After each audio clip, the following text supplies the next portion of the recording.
हरे राम राम राम हरे हरे, हरे कृष्ण कृष्ण कृष्ण हरे हरे. नमस्कार मित्रांनो, आपण पाहताय श्री स्वामी समर्थ या चॅनलमध्ये. आज उद्या रामनवमी, चैत्र शुद्ध नवमी म्हणजेच रामनवमी हा उत्सव संपूर्ण भारतामध्ये आणि परदेशात सुद्धा मोठ्या उत्साहाने साजरा केला जातो. मित्रांनो, हा दिवस म्हणजे प्रभू श्रीरामांचा या पृथ्वीवरती जन्म घेण्याचा दिवस. खरं तर प्रभू राम म्हणजे विष्णूंचे 7वे अवतार. विष्णूंनी अनेक अवतार धारण केले.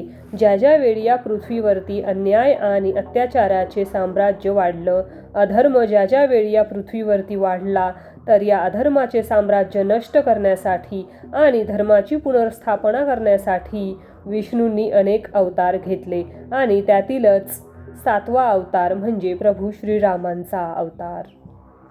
मित्रांनो, राणी कौशल्या आणि राजा दशरथ यांच्या पोटी प्रभू श्रीरामांनी जन्म घेतला.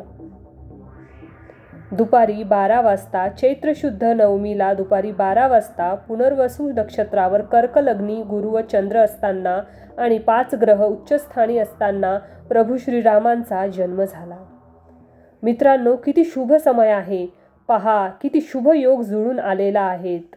आणि या शुभ योगावरती इक्ष्वाकू वंशात प्रभू श्रीरामांनी जन्म घेतला. प्रभू श्रीरामांची जन्मकथा, जीवनकथा ही भारतीय साहित्याच्या उत्कर्षाला नेहमीच प्रेरणा देत राहिलेली आहे. त्यांच्या जीवनावरती आधारित रामायण या महाकाव्याची रचना महर्षी वाल्मिकींनी केली. रामायण आपल्याला सांगतं की प्रत्येक व्यक्तीने आपला आदर्श जीवन कसं जगायला हवं. एक पती म्हणून, एक पत्नी म्हणून, एक आई म्हणून, सासू आणि सासू सासरा म्हणून, एक मुलगा म्हणून, एक मुलगी म्हणून, भाऊ आणि बहीण म्हणून, किंवा प्रत्येक नात्यातील व्यक्तीने आपलं जीवन कसं जगायला हवं, आपलं नातं कसं निभवायला हवं, याविषयी रामायण आपल्याला मार्गदर्शन करतं. मित्रांनो, केवळ भारतातच नव्हे, फक्त भारतातीलच भाषात नव्हे, तर परदेशातील अनेक भाषांमध्ये रामायणाची भाषांतर झालेली आहेत. जगातील प्रत्येक देशाला रामायण हे आदर्श वाटतं. मित्रांनो, आपण सुद्धा आपल्या घरातील मुलामुलींना रामायणातील आदर्शांची जाणीव करून द्या. रामायण कसं होतं, राम कसा होता, सीता कशी होती, प्रभू श्री रामचंद्रांचे एकंदरीत संपूर्ण जीवन कसं होतं, याविषयी आपल्या घरातील मुलामुलींना समजावून आपण सांगितलं पाहिजे. रामनवमीचा दिवस म्हणजे फक्त प्रभू श्रीरामांच्या जन्माचे स्वागत करण्याचा दिवस नाही, तर प्रभू श्रीरामचंद्राच्या गुणांचे स्मरण करण्याचा हा दिवस आहे. त्यांचे जे गुण होते ते आपल्या अंगी उतरवण्याचा प्रयत्न करण्याचा हा दिवस आहे. मित्रांनो, हा राम जन्मोत्सव अयोध्या, नाशिक, पंचवटीत या 3 ठिकाणी अतिशय मोठ्या प्रमाणात साजरा केला जातो. बऱ्याचशा मंदिरामधून तर चैत्र शुद्ध प्रतिपदेपासून म्हणजे चैत्र महिना सुरू झाल्यापासून ते चैत्र शुद्ध नवमीपर्यंत म्हणजेच अखंड 9 दिवस हा उत्सव साजरा केला जातो. या दिवशी राम जन्मोत्सवानंतर रात्री पालखी निघते. या पालखीमध्ये राममूर्तीची मिरवणूक काढण्यात येते. त्यानंतर सुंठ आणि साखर घालून सुंठवडा तयार करण्यात येतो आणि हा सुंठवडा सर्व लोकांना वाटण्यात येतो. त्यानंतर दुसऱ्या दिवशी दशमीला ललित होतं आणि हे ललित झालं की या उत्सवाची सांगता होते.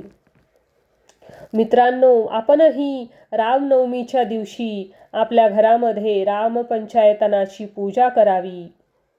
त्यासाठी काही मंत्र असतात, ते मंत्र आपण म्हणावेत. त्यानंतर पूजा करावी आणि पूजा समाप्तीच्या वेळी अर्घ्य प्रदान करावे. मित्रांनो, आजच्या या कलियुगामध्ये रामाचं केवळ नाव जरी आपण घेतलं, म्हणजेच रामनाम जरी आपण जपलं, तरी देखील आपल्या जीवनातून सर्व प्रकारची दुःख दूर होऊ शकतात. मित्रांनो, रामनाम हे एक प्रकारचं रामबाण अमृत आहे असं म्हटलं जातं. म्हणजेच प्रत्येक समस्येवरती रामाचं नाव तुम्ही घ्या, प्रभू श्री रामचंद्राची आठवण तुम्ही काढा, तुमची सर्व दुःख हरण होतात. मित्रांनो, प्रभू श्रीरामांच्या जीवनामध्ये स्वतः प्रभूंच्या ईश्वराच्या जीवनामध्ये इतकी संकट आली, मात्र त्यांनी कधीही आपला संयम ढळू दिला नाही. आणि रामायणातील प्रत्येक व्यक्तिरेखा आपल्या आदर्श जीवन जगण्याच्या दिशेने वाटचाल कशी करावी याचं मार्गदर्शन सतत करत राहील. तर मित्रांनो, आपल्या सर्वांना रामनवमीच्या हार्दिक शुभेच्छा. हरे राम राम राम हरे हरे, हरे कृष्ण कृष्ण कृष्ण हरे हरे. मित्रांनो, जर व्हिडिओ आवडला असेल तर लाईक करा. तुमच्या मित्रपरिवाराला, कुटुंबियांना हा व्हिडिओ जास्तीत जास्त शेअर करा आणि आपल्या स्वामी समर्थ या यूट्यूब चॅनलला नक्की सबस्क्राईब करा. आणि हो, सबस्क्राईब शेजारी जे घंटीचं बटन आहे, बेल आयकॉन आहे, ते सुद्धा नक्की